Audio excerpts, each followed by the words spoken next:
everybody, Tina Young here, Grossmont College Administration of Justice Department, Forensic Technology. I'm here to talk about if you have a grave excavation. Now, most of the time, people, if they dump a body, they'll leave it above ground or do a shallow grave. People don't usually spend a lot of time digging really deep holes. If you've ever dug a hole before, you know it's a lot of physical labor. So here we have a simulated body that has been excavated with dirt piled up from the excavation. So first I want to talk about what do you do when you actually do have a body that's buried and you need to excavate some of the dirt.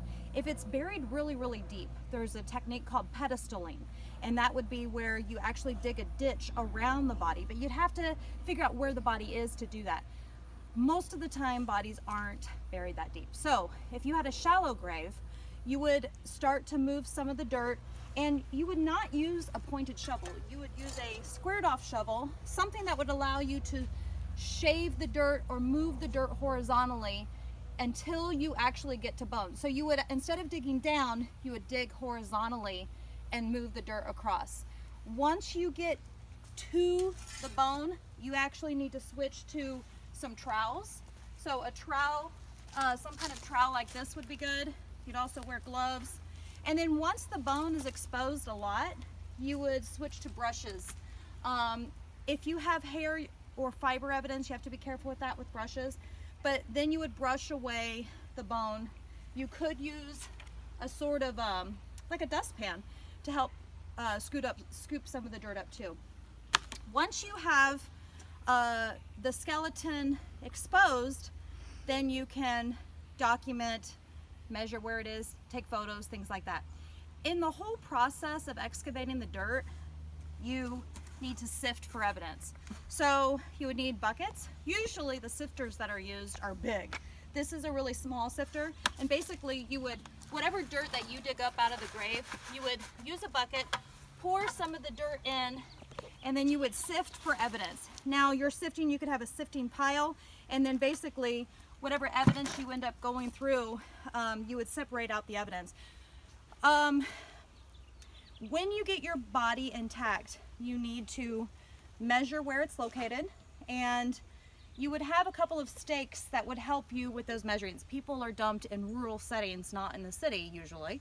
So you would need a GPS, and you would need at least 2 points of reference.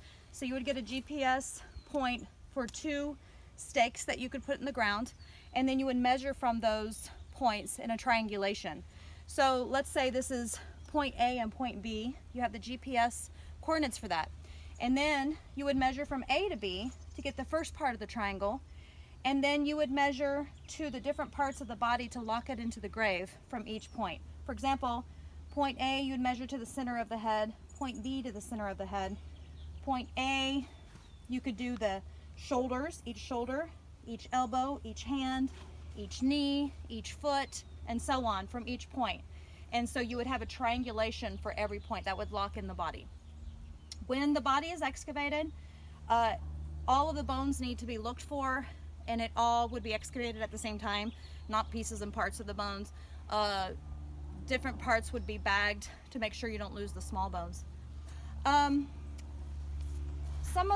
Just so you can see what real bone looks like, this is my dog. He's helping out today by holding the tarp in place. A tarp is something real helpful to use too, to help you lay your equipment on and to help you lay out any evidence you find. These are real animal bones, and as you can see, some of them are at different stages of drying. Hi, Rocky. This one is really dried out and it looks like a bleach white, whereas this one is not as old, and so it's more brown. So you can see the really bleached white ones. I think this is from a cow, a patella, I believe, and I believe this is from a deer. And this is like part of a mandible of some kind of rodent. So you can see how bone could be different stages of drying out. Now let's come back to the skeleton again, and I want to talk really quick about entomology. So entomology is insects.